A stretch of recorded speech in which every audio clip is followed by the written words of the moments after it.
Continuamos con nuestro recuento de historia de la filosofía con una síntesis sobre Hegel. Pero antes de seguir con la síntesis, vamos a recrear un poco la mente y vamos a buscar los 3 8 que se encuentran en esta gráfica. Solo 5 segundos. 1, 2, 3, 4, 5. Primer 8, segundo 8 y tercer 8. Si lo lograste, felicitaciones. Me regalas un like y te suscribes a mi canal. Bueno, el hombre que no es capaz de luchar por la libertad no es un hombre, es un siervo. Siervo es esclavo. Vamos a mirar qué es esa libertad que nos propone Hegel, porque es que en cuestión de la filosofía la libertad se refleja propiamente en el ejercicio del pensamiento, pero en el pensamiento y en el ejercicio de la razón. ¿Qué tanto logró este filósofo? Nació en Alemania un 27 de agosto de 1770. Estudió religión, teología y filosofía. Fue profesor de la Universidad de Jena.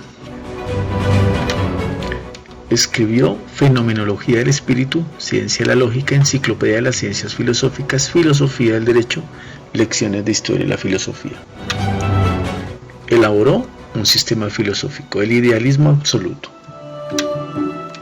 Sus grandes postulados, los hechos reales son ideas.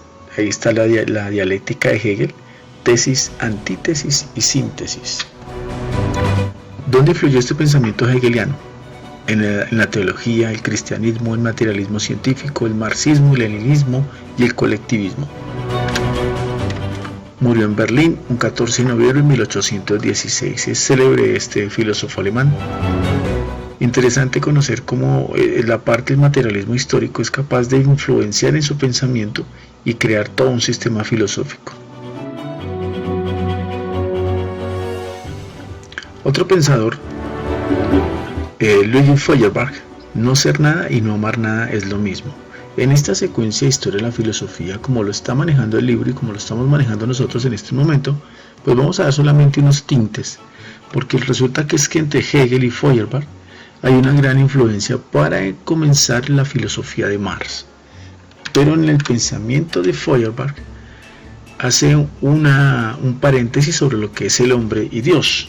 Entonces dice, Dios, creación de poder irresistible de la imaginación del hombre, Dios es el doble imaginario y perfecto del hombre. El hombre se ha engañado, todos los atributos predicados de Dios pertenecen al hombre, la religión es proyección de la conciencia humana. ¿Qué ha hecho ¿Qué ha hecho el hombre hacia Dios? Es imaginación, ilusión y fantasía. Dios es el espejo donde el hombre se refleja a sí mismo y sus atributos, sus deseos, sus necesidades. El hombre religioso está alienado. Bueno, aquí ya hay un punto de partida totalmente diferente, aquí ya hay una negación de la religión, pero no es porque Dios exista, sino porque la religión en vaina es un método de alienación. Y pues en este caso, la religión siendo un sistema diferente de alienación en este caso, pues resulta siendo un insumo para generalizar una idea de Dios.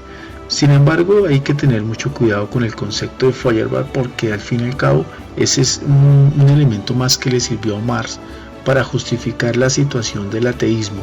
Ojo, porque este es un ateísmo que está negando la existencia de Dios, y más porque hace parte más de la imaginación del hombre. En cuestión de lógica, negar a Dios no significa que no exista. Augusto Comte, las ideas gobiernan el mundo y lo llevan al caos. Bueno, ¿quién es Augusto Comte?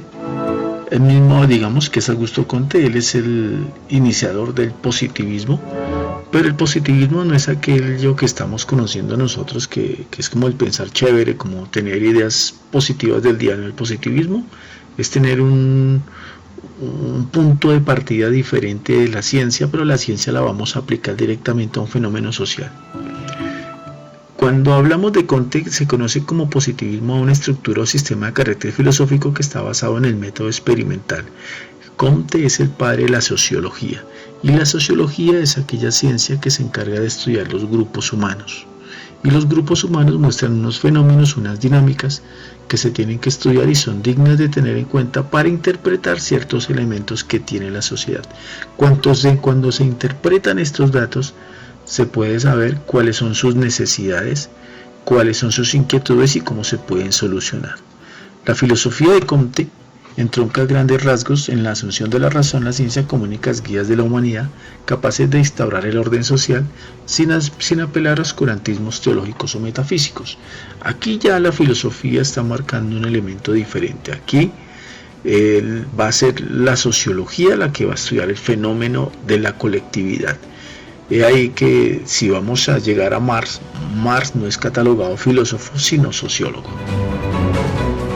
Comte afirma que únicamente la ciencia positiva o positivismo podrá hallar las leyes que gobiernan no solo la naturaleza, sino nuestra propia historia social entendida como la sucesión y el progreso de determinados momentos históricos llamados estados sociales. John Stuart Mill, la libertad consiste en hacer lo que se desea. Aquí están los elementos del utilitarismo. John Stuart Mill dice: añade a los planteamientos de Bentham criterios cualitativos en el cálculo de los placeres y dolores, considerando los más deseables y valiosos. El principio de utilidad no hace referencia al mayor grado de felicidad individual, sino al mayor grado de felicidad total.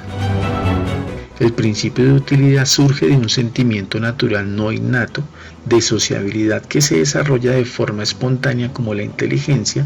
La educación ayuda a su desarrollo. La educación más la reforma social conduce a progresar y desarrollar un sentimiento de unidad, de manera que entran en contradicción la felicidad general y la felicidad individual. ¿Qué debemos hacer? Aquello que sea útil para ser felices. ¿Cuál es el fin último de las acciones? La felicidad, placer o ausencia de dolor que se consigue haciendo acciones útiles para la mayoría.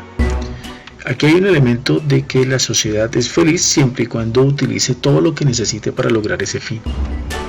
Es una postura más ética, es una postura moral que tiene en este momento de 1806 y el lapso de tiempo donde John Stuart Mill hace sus planteamientos a partir del utilitarismo hasta 1873. Entonces, según el planteamiento de John Stuart Mill, miramos, dicen que consiste el principio de utilidad. ¿Por qué es tan importante la educación para alcanzar la felicidad? En el plano económico es más importante la igualdad o la libertad. ¿Y por qué? ¿Crees que hay formas de felicidad vinculadas al sufrimiento en vez del placer? Y hay que explicar cada una. Aquí usted va a redactar ejemplos, por favor, quiero que sean ejemplos de ustedes, no ejemplos sacados de internet. Ayúdense con el internet, pero socialice, piense, cuestiónese, hágase preguntas, escríbame los ejemplos, pero vamos a aterrizar un poquito más esta actividad de acuerdo a esos imaginarios que usted tiene. La otra actividad, viendo del pasado, es un fragmento de John Stuart Mill sobre el utilitarismo. Son dos cosas: expliquen qué consiste la objeción contra los defensores de la utilidad y la respuesta de Mill. ¿Crees que los seres humanos podemos alcanzar la felicidad general? Explique. Entonces, aquí en este recuento, ojo, porque aquí ya estamos abandonando a Hegel, pero pues quiero que esta secuencia la llevemos de una manera lineal. ¿Y por qué quiero que la llevemos lineal? Porque en algún momento vamos a retomar estos elementos y algunos de estos insumos, pues algunos filósofos los utilizaron para poder crear otros espacios de razón. A todos ustedes les deseo un feliz día y nos vemos en Zoom. Que estén bien.